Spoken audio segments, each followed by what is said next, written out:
Bienvenidos a todos y todas, soy David Gómez y esto es Ciclismo de ayer y de hoy, un podcast que habla de ciclismo sin filtros.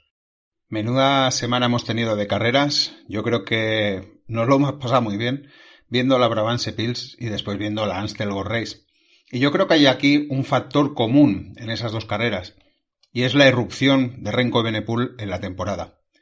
Desde diciembre, desde su accidente de entrenamiento, no había podido competir, y estas dos han sido las dos primeras carreras que ha disputado este año.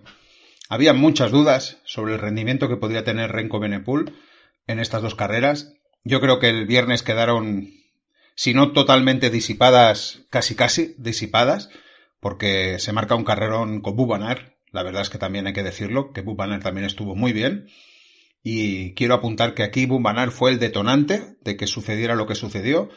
Por tanto, aquí romper una lanza en favor de Wout, que se habla mucho del Big Six, y yo creo que el Big Six al final tiene que estar formado por corredores que sean decisivos en las carreras, que rompan las carreras, que cambien el curso de las carreras. Y está claro que Pogačar, Van der Poel, Evenepoel, todos esos lo hacen. Van Aert también lo ha demostrado esta vez que puede hacerlo. Quizás Pidcock ahora mismo esté un pasito por detrás porque no está siendo decisivo, como quizás lo había sido en otras ocasiones, pero hay que también poner sobre la mesa los buenos resultados que ha tenido Wout van Aert, aunque está claro que con la calidad que tiene, todo lo que no sea ganar se puede ver con un prisma de derrota. Pero yo creo que el mismo corredor en sus declaraciones está asumiendo quizás esa nueva posición dentro del puzzle del ciclismo, y asume que a lo mejor le va a costar mucho más ganar, que tiene posibilidades de hacerlo, pero que tiene que seguir luchando por esos puestos, vamos a llamar, de honor. Y como decía, un Remco Evenepoel que al final es detonante.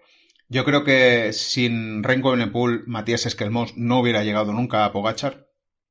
Como mínimo lo creo.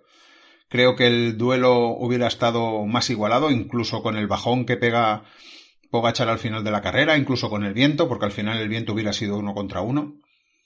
Y es el efecto Evenepoel el que da la vuelta a toda la carrera y nos hace vivir una Amstel que hacía tiempo que no vivíamos, que algunas veces habíamos comentado que era de las carreras importantes que más aburridas eran. Bueno, esta y quizás la flecha balona, por aquello de que solo tenga el patadón final, pero bueno, vamos a ver, de momento este año nos estamos llevando gratas sorpresas en muchas carreras, viendo carreras muy, muy interesantes, la verdad, y aquí hemos visto una cosa bastante inédita, y esa cosa se llama ver perder a Pogačar, que pocas veces lo vemos perder, más en su terreno y más atacando él desde lejos. Por tanto, hay que poner en valor lo que hemos visto esta semana. Y también poner en valor, como no, a Matías Esquelmós, que sigue agrandando su aura de buen corredor. Yo creo que lo está consiguiendo, que lo está haciendo. Lo veíamos más como un corredor para vueltas por etapas, pero la verdad es que también se está convirtiendo, o ya lo era, y ahora acaba de sentenciar ser un gran ardenero. Hablaremos de todo eso, pero antes, como siempre, nos iremos a la actualidad, que viene poco cargada esta semana, donde os hablaré de Valverde, que traza su plan de ruta para el Mundial y que cuenta con Enric Mas y Juan Ayuso, que se está estudiando bajar la velocidad de las bicicletas para hacer el ciclismo más seguro, y luego un mito desmentido, que es que el ganador de la París-Camembert no gana su peso en Camembert. Me ha parecido curioso y no sé si conocéis la noticia, pero lo he querido traer para sentar el testimonio. Algunas noticias breves, nos pasaremos por el resto de carreras, que ha habido bastantes. Luego tendremos la previa de las carreras de esta semana y con eso cerraremos el programa. Por tanto, todo presentado, comenzamos.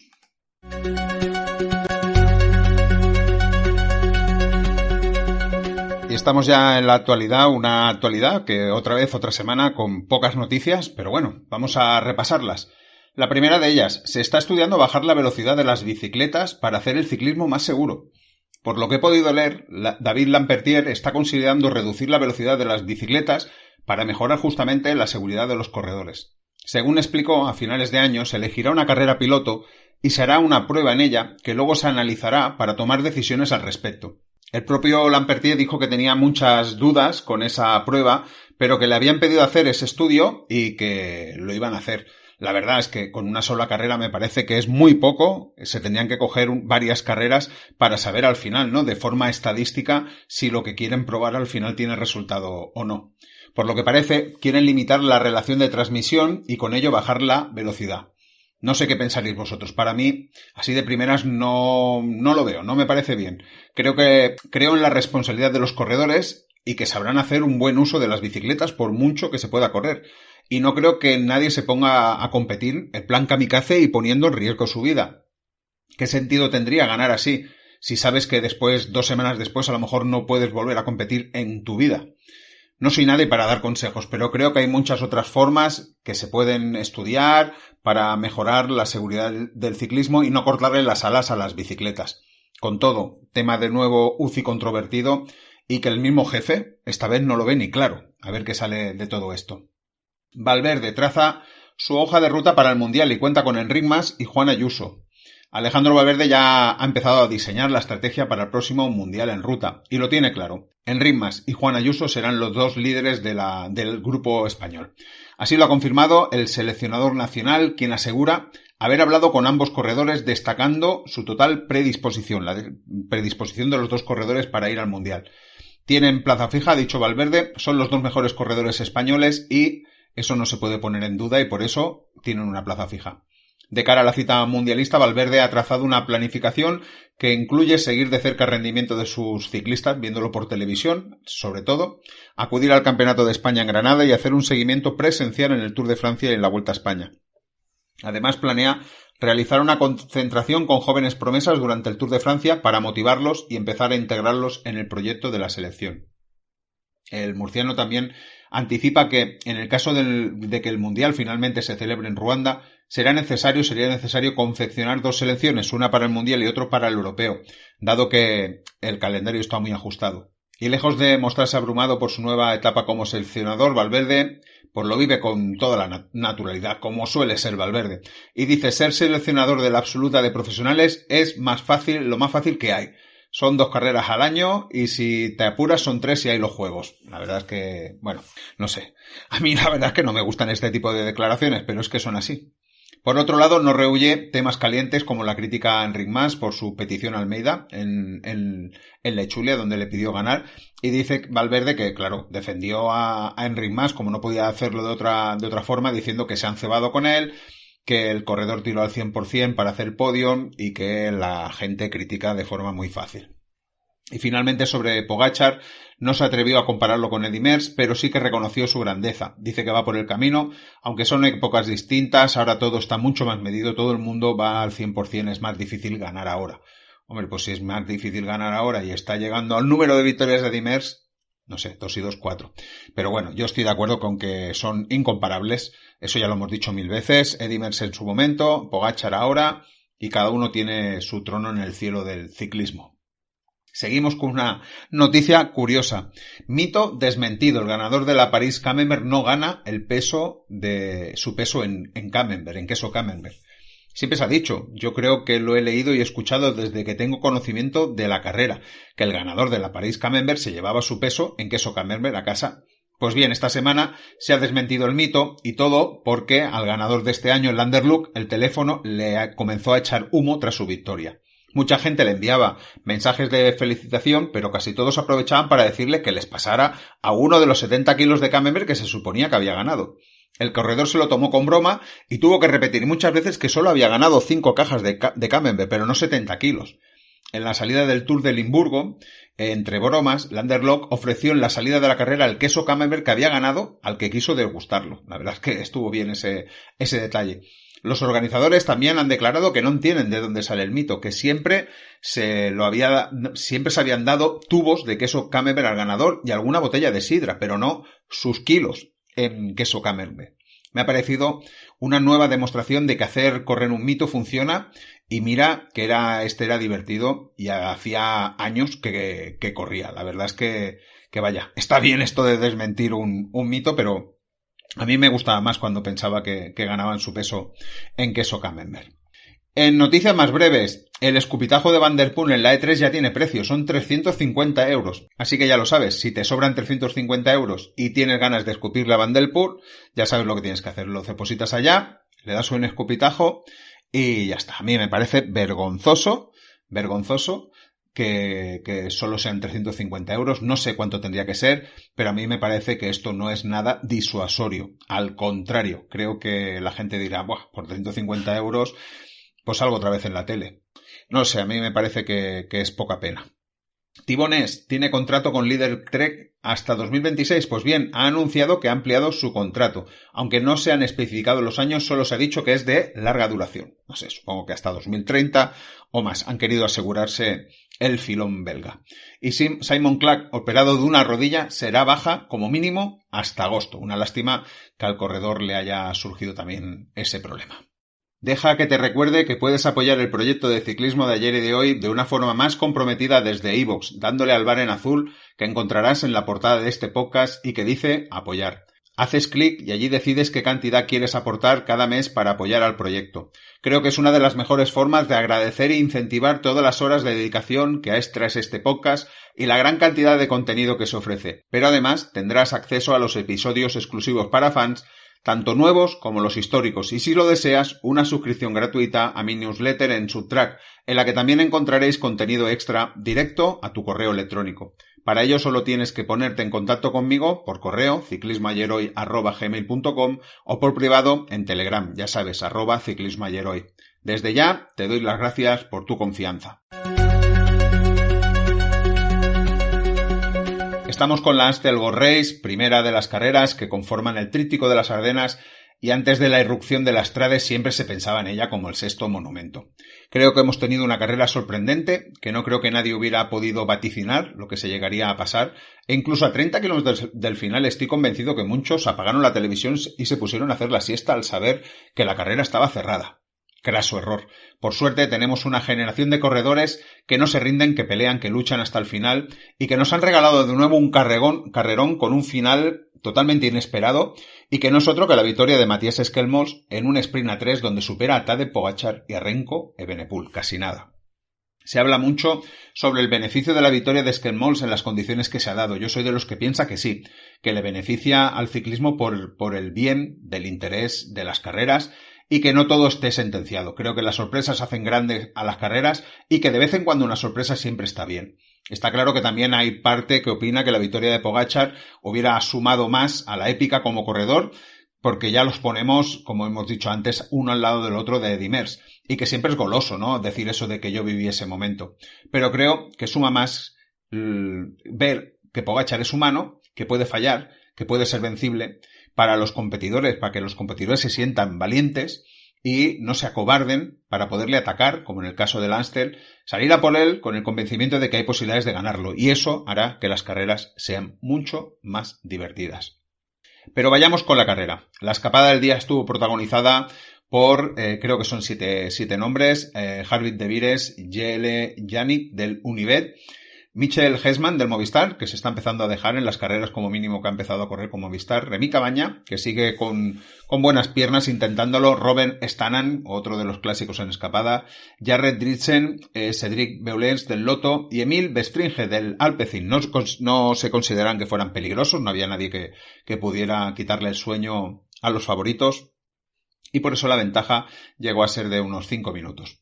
Cuando íbamos a entrar en los últimos 100 kilómetros, caída de Evenepoel, Van Aert y Nys. Madre mía. Los tres se reincorporan bastante rápido al pelotón, aunque Evenepoel tiene un golpe en el codo del que al final de carrera dijo que estaba convencido que esa caída había influido en que no pudiera ganar la carrera. Y yo también creo que podría ser un factor importante. A unos 70 kilómetros para el final el grupo está compacto.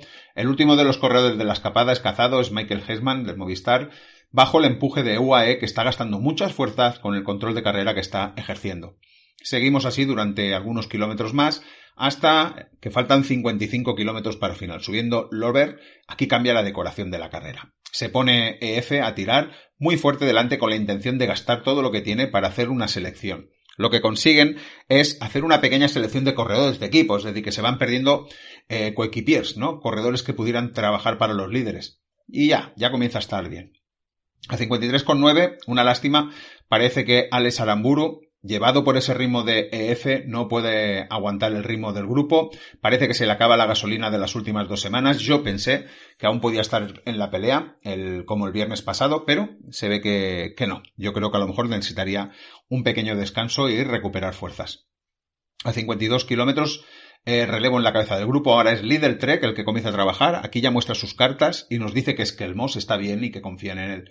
A 47,6 se está subiendo Wipever y pasa UAE de nuevo delante con McNulty, pero ahí viene el momento importante. Julian Alaphilippe no lo deja hacer, no deja hacer mucho, pues hace el primer ataque y Pogačar sale a su rueda. Se van los dos casi sin querer. Sí que vemos a Thibaut que intenta reaccionar, que es el tercero, pero no puede seguirlos. Y Remco Evenepoel estaba atrás en el grupo y no puede reaccionar. Por lo que parece, según cuentan, todavía se estaba posicionando en el grupo después de la caída que había sufrido. Sí que es verdad que tiene que bajar y subir algunas veces al coche médico a que le vayan curando la herida y puede ser que lo pillaran en una de esas. Además vemos también a Ben Hill saltar del grupo para intentar llegar a Thibaut y coger los dos unos metros. Creo que estamos, como decía, en el momento más importante de la carrera y que se merece un pequeño comentario. Pogačar no tenía pensado atacar aquí. Se calcula que quería atacar a unos 30 kilómetros para el final. Lo iba a hacer más tarde, por tanto. Todavía le quedaba a McNulty para hacer trabajo, pero el entusiasmo de Alaphilippe lo ciega y creo que es que él piensa que es un buen compañero de viaje. Pero para mí, lo sorprendente es que justamente piense que es un buen compañero de viaje porque sí, Alaphilippe tiene nombre, pero lo que ha hecho durante esta temporada no tiene nada que ver con ese nombre. Lo hemos visto, sí, atacando de vez en cuando, pero se le ha visto sin piernas a Alaphilippe. Por tanto, a mí ya me sorprendió muchísimo que fuera Alaphilippe que atacara y dije, joder, pues a lo mejor Alaphilippe se estaba guardando para esta carrera. Pero no, la verdad es que al final demostró que no era así. Si no tenía planeado atacar Pogačar, esta no era la rueda que tenía que seguir, es lo que le quiero decir. El esloveno también pensó que podría hacer muchos kilómetros junto a él, como mínimo eso es lo que comenta, pero no fue así. Y aquí hay otro factor en juego en el desgaste que tendría el corredor, que sería que estando solo se tiene que comer todo el viento, sobre todo en la última vuelta. Eso le hace ir perdiendo tiempo contra los dos que le irán persiguiendo y la verdad es que los otros dos sí que se pueden resguardar como mínimo durante un momento en el relevo para ir cogiendo fuerzas y creo, pues lo que digo, que aquí se cegó con el ataque de Alaphilippe y luego lo pagaría. Que es complicado ser invencible y además que todos los momentos entiendo que te pueden parecer buenos. ¿Por qué? Porque llevas 2 años viviéndolo así. Es decir, ¿qué iba a pensar Pogačar? Que yéndose con Alaphilippe a 48 kilómetros de meta las cosas le iban a salir mal. ¿Qué podía salir mal? Él no lo había vivido. Yo creo que de aquí se llevará una buena lección. A 45 kilómetros es siempre Pogačar el que lleva el ritmo con Alaphilippe a rueda. Lo de Gili y Nys no llega a nada y se pone otra vez EF a tirar. Tienen unos 10 segundos. 44,4 ataque de Bajoli y Gili, que intenta salir tras él, pero no se van. A 44 kilómetros es la primera vez que entra al relevo Alaphilippe, pero justo, son 100 metros los que hace Alaphilippe de relevo. Aquí salta también por detrás Santiago Buitrago y solo tienen 11 segundos. La verdad es que la diferencia no se amplía muy rápido. Llevan 4 kilómetros y han conseguido 11 segundos. A 43 kilómetros vuelve a darle un relevo a Alaphilippe en la entrada al Kruisberg. Las sensaciones que da Alaphilippe no son buenas. Parece que Pogačar lo lleva con la soga, que casi no puede dar ni relevos. Quizás hubiera sido bueno bajar un puntito y tenerlo de compañero para las partes más cómodas, sobre todo esas donde daba el viento para poderse resguardar. Pero es que, por mucho que bajara el ritmo Pogačar, a Alaphilippe ya no le quedaba mucho. A mitad de subida, Pogačar, sentado, deja tirado a Alaphilippe, quedan 42,5 kilómetros. En el grupo no vemos en ningún momento a Evenepoel ni a Van Aert que detrás intenten alguna cosa. Siguen por ahí los EF. Sí que está ya y se ve a Skelmos, sigue estando ahí Gili, que parece una abeja cojonera, intentando poner ritmo en la subida. Y se selecciona el grupo y se quedan solo 20 corredores persiguiendo a Pogačar. 40,6 se está subiendo el Eisen-Bosberg. A la entrada de esta cota vemos pasar muy rápido a Pogačar en una curva y casi se come un póster de protección y se cae, pero la verdad es que le fue muy justito. Y ahora sí que se ve a Evenepoel y Pidcock delante del grupo. Están a 16 segundos. A mitad de subida se pone Dylan van Baarle a tirar, pero la ventaja sigue subiendo a 30 segundos. Se están quedando solo ya 14 corredores en la persecución. Desde que Pogačar se queda solo, parece que la diferencia ha subido. Está claro que el ritmo de Alaphilippe no era bueno y que no era un buen compañero de viaje. Como mínimo, los tiempos lo demuestran. 36,9. Se está subiendo Forenberg, entra con 28 segundos Pogačar. Van Wilder va encendido, dándolo todo, dejándose ya el último gramo de fuerza que está teniendo. Lo pasa mal con ese arreón que está dando Van Wilder. Nason Powell, que se pasará hasta el final de la carrera haciendo la goma y atacando y haciendo la goma. Y nada, que corona con 32 segundos. Apuntar que el trabajo de Van Wilder es importante para mantener la ventaja y que Pogačar no amplíe mucho más esa diferencia para que luego el ataque que se iba a realizar fuera efectivo. Pero ya son 32 segundos. Ojo, ¿quién iba a pensar que la cosa iba a acabar como iba a acabar? 32,6. Están subiendo el Keutenberg, entra con 33 segundos. Le toca el turno a Evenepoel con Picot y Skelmos a rueda. Ya se empiezan a mover los grandes. Justo con Arar, ataca a Skelmos. Están a 30 segundos de Pogačar. Parece que Evenepoel no está igual que el viernes, o como mínimo la sensación que da en ese momento es que no está igual que el viernes, porque no ha podido salir al ataque de Skelmos. Parece que va sobreviviendo. Son unas sensaciones un poco extrañas que luego, por supuesto, desmentiría. A 31,1 Skelmos ya ha abierto hueco. Picos sí que hace una aceleración por detrás, pero no consigue ni acercarse lo más mínimo a Skelmos. A 26,9 ataque de Evenepoel. Está a 41 segundos ya Pogačar del grupo. Ojo, a 41 segundos de Evenepoel, que se dice pronto. Y Skelmos continúa a 30 segundos, es decir, que aún está manteniendo el pulso Pogačar. Aquí también sale Mauro Smith, que estuvo también bastante combativo en ese final de carrera. Picot reacciona por detrás y se funciona otra vez. Es decir, Picot cierra el hueco de Evenepoel. Aquí tenemos que poner sobre la balanza de lo que pasó al final, todo lo que está gastando Evenepoel con sus ataques para ir detrás de Skelmos. La caída, primera, la persecución tras la caída, el ataque de Alaphilippe y Pogačar al que no puede reaccionar, ahora Skelmos se pasa la carrera a la contra, pero tiene piernas y lo sigue intentando hasta que lo conseguirá en el siguiente ataque. A 25,5 ataque de Evenepoel, ahora sí que se va solo, la insistencia parece que tiene premio, y ojo que está a 34 segundos de Pogačar y 28 está Skelmos de Pogačar. Menudo ataque, la verdad es que es uno de los ataques del Evenepoel de las grandes ocasiones, de los buenos momentos. Y yo me da la sensación de que han tenido que pasar los kilómetros, ha tenido que carburar, ha tenido que asentarse con golpe al codo para poder hacer este ataque.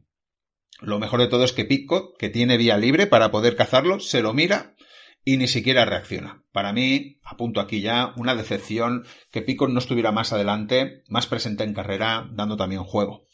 A 24,5 se unen Evenepoel y Skelmos. A 24 McNulty salta desde atrás para defender la posición de Pogačar, pero no abre hueco. A 22,5 están subiendo por penúltima vez el Kauberg y entra Picot con 25 segundos de ventaja. Evenepoel a todo gas. Parece que la diferencia se puede bajar. Vemos a Powell que se ha recuperado y es el que está tirando del grupo perseguidor. Y la diferencia baja a 16 segundos. Creo que aquí es el primer momento de alarma para Pogačar. Ve que la diferencia, que tenía constante sobre 30 segundos, baja a unos 15 segundos.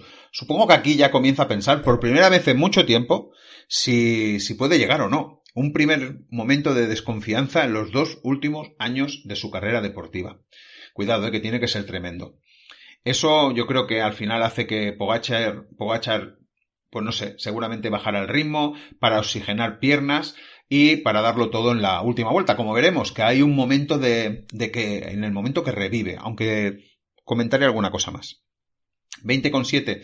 Vemos a Van Aert tirándole el grupo perseguidor. Por primera vez lo vemos por ahí delante ya posicionándose. A 20 kilómetros pasan por meta y solo pasa con 14 segundos. Y el grupo perseguidor pasan la meta, como se suele decir, hueveando, a 32 segundos. Creo que si se hubieran organizado un poco mejor, quizás hubieran tenido posibilidades de llegar delante. Pues no estaban muy lejos de los perseguidores. Lo que pasa es que al final, como se ponen a hacer el tonto, aquello de lo que siempre decimos, tira tú, que a mí me da la risa, al final 3 kilómetros después veréis que ya no tiene remedio.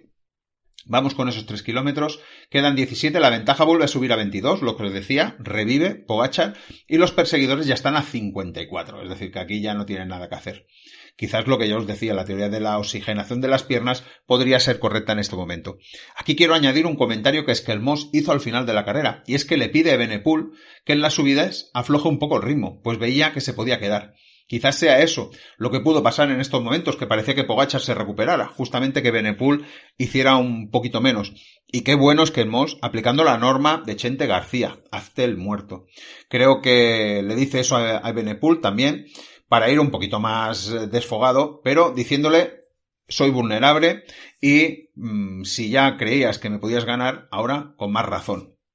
Lo bueno de la situación es que el Moss, pues eso, está siendo desde el principio, en principio el inferior, pero con eso está guardando fuerzas, porque vemos casi siempre a Evenepoel dando los relevos. Y al final yo creo que todas esas fuerzas serán decisivas para que le salga bien el sprint final.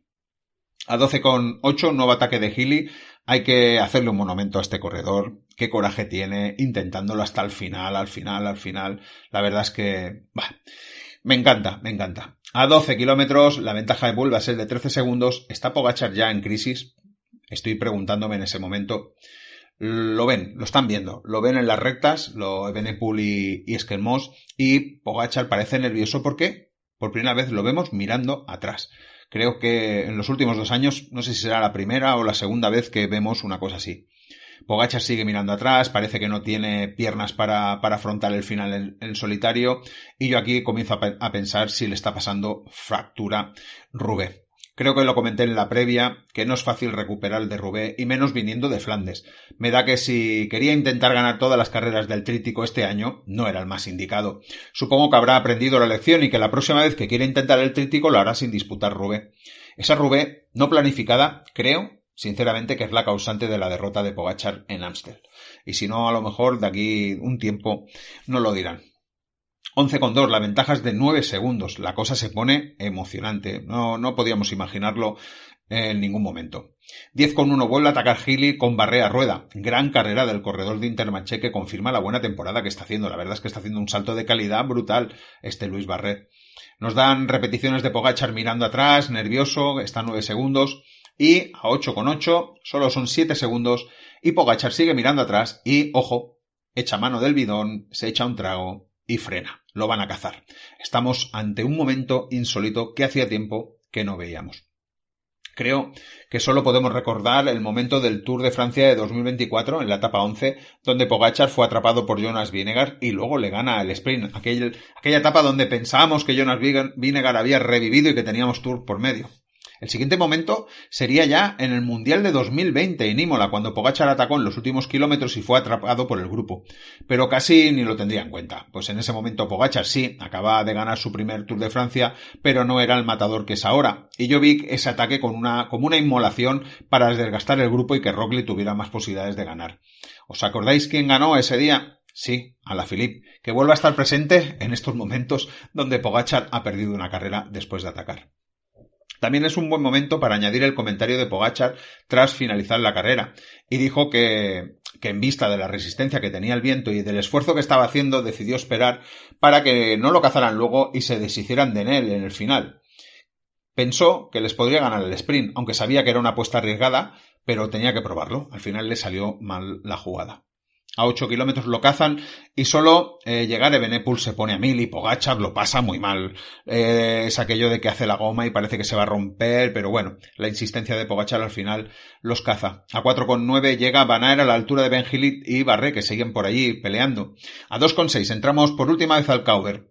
Y esto no lo esperábamos, que llegaran los tres. Yo aquí pienso que Pogačar tiene que pegar un hachazo en algún momento, pero se acaba el Cauber sin ataques. Está claro que Pogačar, de haber tenido un gramo de fuerza, lo hubiera intentado. Y yo creo que llega al Cauber ya vacío, sin ese plus, para poder hacer un ataque seco, irse y mantenerlos en los metros finales. Prefiere guardarlo todo para el sprint final. Por detrás otra vez Healy, Benoit y Barré, que siguen intentando pelearse para llegar a la cuarta posición. Se la juegan al sprint. Menudo sprint. A 150 metros es cuando se lanza. Comentan los corredores que hay un fuerte viento y que era muy importante el rebufo. Sale primero Renko, Pogačar a rueda lo supera, pero no esperan que Esquelmós aproveche la inercia de los dos para superarlos, aunque en una primera instancia la toma frontal no ayuda a saber quién ha ganado. Al final, victoria para Matías Esquelmós, segundo Pogačar, tercero Evenepoel, justo el orden inverso en la reacción del sprint. Por detrás, Wout van Aert vuelve a ser cuarto en el sprint del grupo. Al final, el corredor se siente feliz y contento de haber hecho cuarto. Yo creo que, bueno, que sí, que está muy bien y que no hay otro corredor que tenga los resultados que ha tenido Van Aert, que lo está corriendo todo, pero son las sensaciones, el no verlo con posibilidades de ganar. Y a Van Aert yo creo que se le tiene que continuar pidiendo que pueda ser un corredor ganador. Y ahora mismo, pues parece que es un corredor para hacer eso, segundo, tercero, cuarto. Y sabe mal, la verdad es que sabe mal. Quinto, Mathieu, que no falla en una carrera así. Sexto, Barré, muy merecido. Séptimo, Gregoire, buen paso para el futuro. Octavo, Benoit, que ya dijimos que venía en forma. Noveno, Picot, ya he dicho que decepcionante para mí. Décimo, Gili, que aunque tenga un mal sprint, igualmente lo intente, se mete el décimo. Bueno, solo ganó a McNulty, que sería el último del grupo perseguidor. En la posición número 12, apunto a Tibones, que ganó el sprint del grupo perseguidor y que sigue cogiendo experiencia porque me parece, si no recuerdo mal, que esta era su primera Amstel.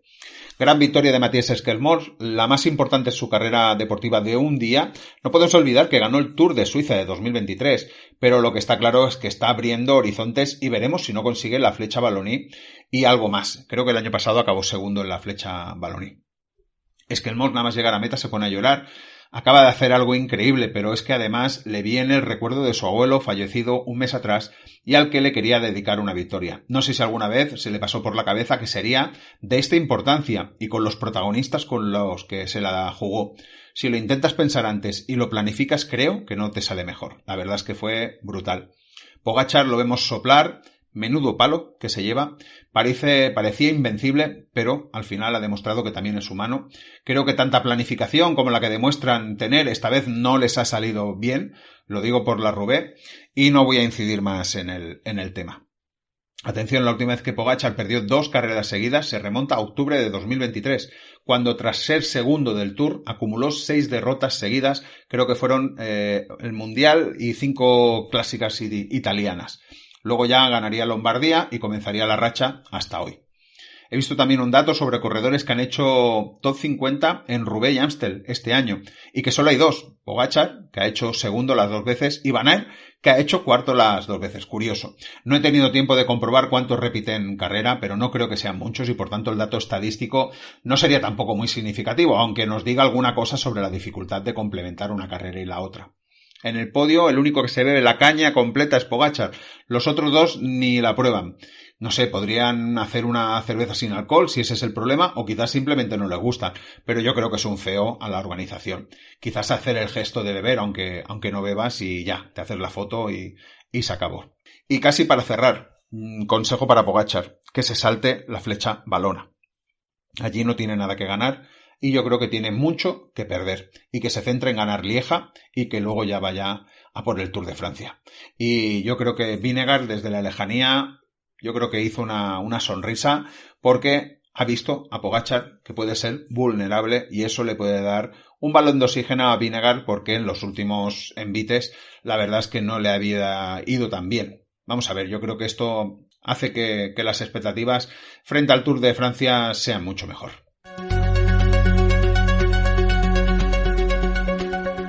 Pues estamos ya en las otras carreras y el viernes tuvimos la Brabantse Pils, la Flecha Brabançona, una carrera 1.pro y que fue el retorno de Remco Evenepoel, o mejor dicho, el inicio de su temporada tras el accidente de entrenamiento que tuvo el pasado diciembre y tenía como principales rivales a Wout van Aert y a Tom Pidcock. La cosa parecía emocionante y la verdad es que lo fue. Como siempre, escapada del día con 6 hombres. Tenemos al Tour Dance del Flandes, a Jens Reiner del Wagner, a Joren Blum del Univet, al Andre Holten del 1X, a Yuri Letao del Caja Rural y a Antonio Jesús Soto de Kern Pharma. Por tanto, hay 2 equipos españoles dejándose ver. Pero se llegará a la parte caliente de la carrera, unos 50 kilómetros de meta. Primera subida al Mockstraat, que era la subida importante de la carrera. Y Visma pone un fuerte ritmo que culmina con un Wout van Aert tirando para abrir hueco. Consigue unos metros y vemos a Remco Evenepoel que le cuesta seguir en primera instancia en la rueda de Van Aert. Supongo que el primer calentón de la temporada, después de tantos meses de recuperación y entrenamiento y bueno, tuvo que tardar un poquito en reaccionar. Al final se forma un grupo de unos 15-20 corredores con Van Aert y Evenepoel. A 48 kilómetros de meta, primer ataque del año de Remco Evenepoel, en la cota de Holstein. Le puede seguir Van Aert, Benoot, Narváez en primera instancia. Van Aert hace una contra, se selecciona el grupo con 5 corredores. Vemos a Tom Pidcock, que no puede seguirles, se queda atrás. De nuevo una pequeña decepción, porque esta es una carrera que le tendría que venir muy bien a Tom Pidcock. Quizás comienzo a pensar que eso de ir al Giro de Italia le esté cambiando un poco la preparación, y a lo mejor estas carreras que tendría que venir un poco mejor, pues le esté costando más por esos supuestos, supongo, entrenamientos de altura que estará haciendo para llegar bien al Giro de Italia. Espero que sea así, que sea protagonista de ese Giro de Italia. Si no, pues lo que digo, una pequeña decepción, pero si es por estar preparando al Giro de Italia, yo creo que entonces se lo podríamos perdonar. A 47 kilómetros Evenepoel hace un cambio de ritmo, Van Aert sin problemas le puede seguir, y solo un sorprendente Jack Blackmore del Israel le coge rueda. Buen entendimiento entre los tres. A 43 kilómetros vemos el grupo perseguidor con Pidcock a unos 26 segundos, que ya ha perdido su caballo. A 30 kilómetros, segundo paso por el Mockstraat, Van Aert tensa mucho, Evenepoel tiene que apretar mucho los dientes para no quedarse, el hilo invisible estuvo a punto de romperse y pasan por la cota a unos 40 segundos de ventaja. A 18 kilómetros ya han pasado por meta, queda una vuelta al circuito y vemos a Alpecin tirando para las posibilidades de Thibaut del Grosso, que ya hemos comentado que está en muy buena forma en estos momentos. La ventaja baja a 30 segundos. A 16 segundos, subiendo el Gestrat, acelerón de Evenepoel, y Blackmore deja sus opciones de poder hacer podio en la carrera y le costará también hacer un buen puesto, pues no aguantará ni siquiera el pelotón final cuando sea cazado a 11 kilómetros de meta. A 11 kilómetros de meta, en concreto, último paso por el Mockstraat, Evenepoel que tensa, pero Van Aert le hace como un paralelo para decirle, oye, que no me estás haciendo daño, que estoy aquí. Juego psicológico de Van Aert. Pero lo interesante es que parece que Evenepoel ya no sufre como en los pasos anteriores, donde sí que había estado un poco con el gancho. En ese paso, Alex Bowden del EF se va del grupo y Pidcock hace un tímido intento de irse con él, pero no puede ni seguirlo. A 6,5, Pidcock se deja ver intentando cerrar el hueco de Bowden, pero no puede hacerlo. Nos vamos a la resolución final de la prueba. Sprint a 2, sobre el papel Van Aert es más rápido que Evenepoel y parece que se puede llevar una alegría.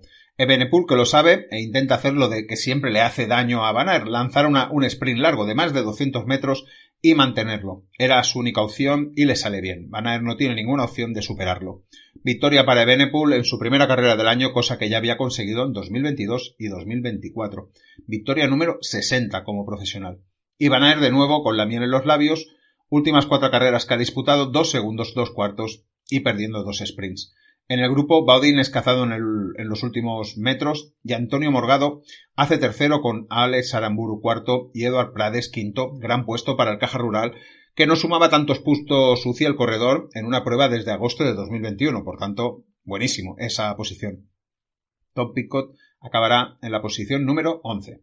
Declaraciones tras la carrera. Evenepoel dijo que no era una carrera que se le adapte bien, pero que se sintió bien y que confiaba en ganar el sprint, pues siempre ha tenido una buena punta de velocidad, pero con Wout van Aert nunca se puede estar seguro, por eso lo intentó de lejos y le salió bien. ¿Y qué dijo Wout van Aert? Dijo que Evenepoel le había apretado mucho en la última hora, que hubiera sido mejor llegar en un grupito con Renko. Dice que no sabe lo que le está pasando con su sprint, que no ha hecho nada este invierno, nada diferente que para poderlo perder, ese sprint, pero que quizás ha ido por encima de sus límites durante demasiado tiempo de la carrera y ha llegado cansado al final de esta. ¿Y qué dijo Pidcock? Que esperaba el ataque de Evenepoel y Van Aert en la primera vuelta al circuito, pero que simplemente no se sintió bien y que eso le puede pasar le suele pasar en la primera carrera tras el parón del entreno, y que se alegraba mucho por la victoria de Renko, incluso le guiñó un ojo en la llegada al saber que había ganado. Seguimos. Classic Grand Besons Dubó 1.1. Ya os dije en la previa que veía muy bien a Guillaume Martin, tanto que no me extrañó que ganara la carrera. Y no lo tuvo fácil en la rampa final, la cote de Malatet, 3,8 kilómetros al 9,1%. Fue Mateo Brechet quien abrió las hostilidades y Martin quien le hace una contra a 2,4 kilómetros para el final. A partir de ese momento mantuvo un pulso con Clement Bertet y José Manuel Díaz del Burgos BH. Y no le sobró mucho, la verdad. Pues pudo ganar por unos segundos, pudo celebrarlo y no ganaba desde agosto de 2022 en una etapa en el Tour de l'Ain, es decir, que ya ha pasado tiempo. Tan solo 10 victorias como profesional, por tanto creo que noticiable y más con el cambio de equipo. José Manuel Díaz acabó segundo, Bertet tercero, Llegat cuarto. Apuntar que era la vuelta de Sihanouk del Broek, que acabó en la posición 32 a 1.27 sin opciones. ¿Qué más? Tuvimos después la carrera que le seguía, el Tour de Jura 1.1, era como un tríptico en Francia. De nuevo las montañas de Jura eran las protagonistas y esa vez el final era Mol-Poupet, 4,1 kilómetros al 8,1%. Hubo una escapada donde el último superviviente fue Odd Christian Eiking del Unibet, que por fin se deja ver y estuvo cerca de conseguir su objetivo, pues comenzó la subida final con una buena ventaja que se decidió a reducir Clement Bras, compañero de equipo de Guillaume Martin, trabajazo para poner a tiro el ataque de su compañero de equipo. Pero no fue Martin el que hizo el ataque, sino Clement Bertet, el que atacaría 2,4 kilómetros para el final. Guillaume Martin tuvo que reaccionar y le costó lo suyo poder llegar para rematar la jugada en los últimos 200 metros, con lo que conseguiría su segunda victoria consecutiva y Bertet un nuevo podio. Esta vez segundo, pues tercero, y de nuevo también en el podio, fue José Manuel Díaz del Burgos BH, que vino por detrás. Y la última carrera de este tríptico francés fue el Tour de Dubot 1.1, quizás la más flojita, digamos, de altimetría. La carrera se decidió en los últimos kilómetros cuando se formó un grupo de 7 corredores en el que estaba Guillaume Martin, que podía intentar cerrar el fin de semana con 3 triunfos consecutivos, pero que no lo conseguiría. En el sprint del grupo el más rápido fue Matteo Bessem, que ya os he dicho que estaba muy activo en la primera carrera. Lo estaba buscando y al final lo consiguió. Adrien Marie del Unibet quedaría segundo, corredor que sigue haciendo buenos resultados y que parece que ha tomado el relevo de Lukas Kubik en el equipo para hacer buenos resultados. Y tercero, gran noticia también, porque el tercero fue Iván Cobo para el Ken Pharma. ¿Y qué nos falta? Nos falta el Giro de l'Abruzzo 2.1. En la primera etapa se llegaba al último kilómetro con una fuerte subida con un grupo bastante compacto de unos 40 corredores. UAE toma el mando de las operaciones y Alessandro Covi sabe rematar haciendo un sprint de fuerza desde lejos. Victoria para el italiano que hacía 3 años que no ganaba desde la etapa número 20 del Giro de Italia de 2022. Ya ni lo recordaba que había ganado una etapa en el Giro de Italia. Es que ha estado bastante desaparecido este corredor. En la segunda etapa, el final también picaba ligeramente hacia arriba y faltaba 1,3 kilómetros cuando Ivo Oliveira ataca y le da una nueva victoria a UAE, que no hace más que confirmar que este año, este ritmo de victorias, el ritmo de récord, y yo creo que este año sí que no se le va a escapar. El que perdió el liderato fue su compañero de equipo, Alessandro Covi, que pasó a manos de Filippo Fioreri, gracias a las bonificaciones. En la tercera etapa era la etapa más dura, la etapa reina de la prueba y sorpresa de las grandes, pues el colombiano Edison Alejandro Callejas se lleva del equipo Petrolite, se lleva la victoria, su primera como profesional y le daba a Petrolite su segunda victoria del año, la primera en Europa para el equipo mexicano. Mucho mérito la victoria, pues la consiguió con un ataque a 11 kilómetros de meta en la subida final y llegó con 40 segundos, es decir, que es una burrada. Por detrás George Zimmerman acababa segundo, muy buenas piernas y se ponía como líder. Destacar el buen rendimiento de David de la Cruz, que acabaría tercero, Pablo Torres, que acabaría cuarto y que se situaban detrás del alemán en la general. Por cierto, día de perros bajo la lluvia y me quedo con una frase de nuestro compañero de la grupeta de Telegram, Jesús Eguizábal, fan de este podcast, que escribía: aquí no están los corredores de cristal y no se suspenden por la lluvia. Cuánta razón, Jesús, tienes en tus palabras. Cuarta etapa. Llegó la escapada y de ella se destacaron 2 corredores a falta de 20 kilómetros para el final. Uno es Zoe Bax del Q36.5 y el otro Ivo Oliveira del UAE, que continuaba allí muy activo. Pudieron disputarse la victoria entre los dos y Oliveira no dio ninguna opción para hacerse con su segunda victoria en esta carrera y un nuevo triunfo para UAE. La general sin cambios, esta era la última etapa y representó la victoria de George Zimmerman del Intermarché, tercera victoria profesional, primera en una vuelta por etapas. Hacía más de 2 años que no ganaba un corredor que lo pelea mucho, pero que no tiene suerte, yo creo, en las partes finales. Y que bien le vienen esos puntos a Intermarché, que dice no estar preocupado todavía por la remontada de Astana, pero que lo van vigilando.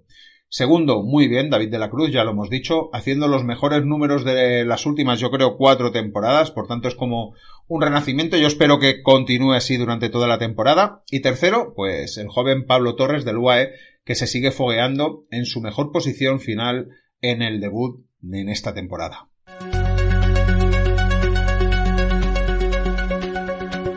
Y entramos ya en las previas, en las carreras que nos vienen esta semana.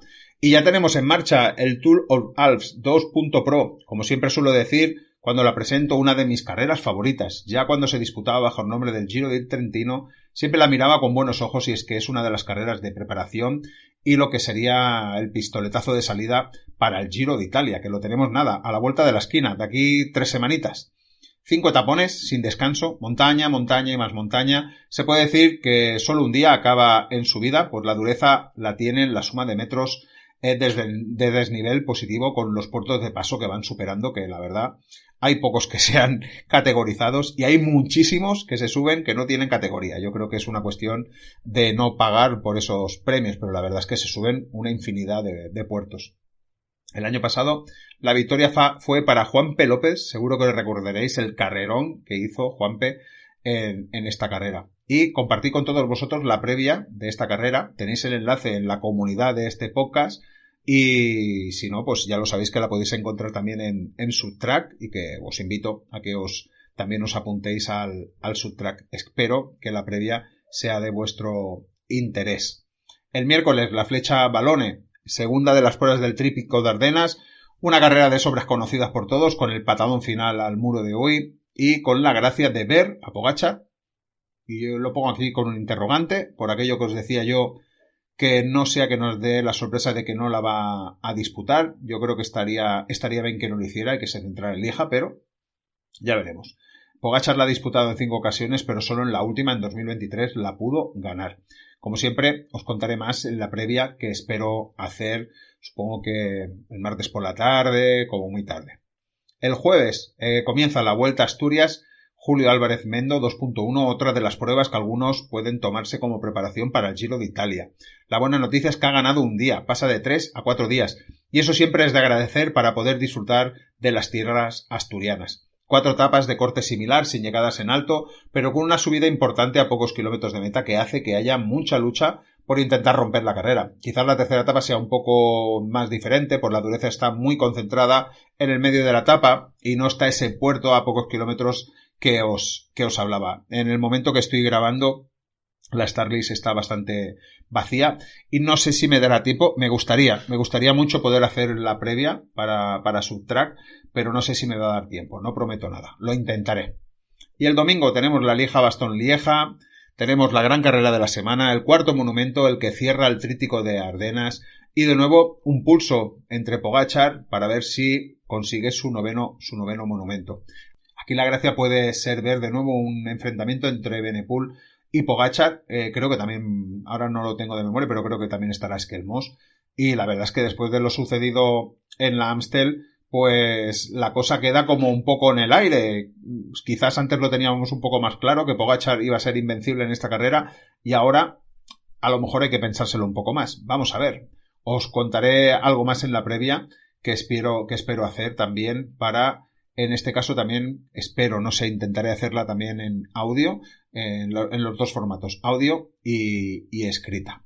Y cerramos el domingo anunciando que comienza el Tour de Turquía, una carrera 2.pro que va desde este domingo 27 hasta el domingo 4. 8 días, 8 etapas y la vista puesta en los puntos UCI por ser carrera 2.pro y por tanto por repartirse más puntos y son mucho más golosos. Por lo pronto, equipos que estarán presentes, como no podría faltar, Astana, pero ya habrán más equipos World Tour como Alpecin o Team Picnic, que no es que mueva ficha por el tema de los puntos, pues el año pasado ya disputó esta carrera. Pero yo creo que le puede venir muy bien correr esta carrera para conseguir algunos puntos extra o sobre todo para igualar lo que pueda hacer Astana en esta carrera. Entre los equipos Pro Team tenemos 1X, tenemos a Burgos, a Euskaltel, tenemos a Kern, tenemos a Caja Rural, Polti, Bardiani, el Novo, Univet, el TEN Solution Tech, el Wagner y el TEN Flanders. Por tanto, ya veis, es el Tour de Turquía, pero la participación está bastante chula.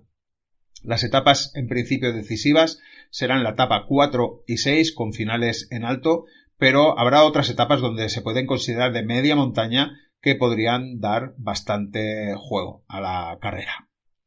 Y con el repaso de las carreras que nos vienen esta semana llegamos al final de este episodio. Gracias por haber llegado hasta aquí. Espero, como siempre digo, que os haya entretenido, que os haya acompañado, que os haya servido para repasar, recordar y estar al día. Se agradece que dejéis un like si ha cumplido alguna de las premisas anteriores y también espero, si queréis, vuestros comentarios sobre todo lo que se ha comentado en este episodio. Hasta la semana que viene, sed felices, disfrutad del ciclismo. Chao, chao.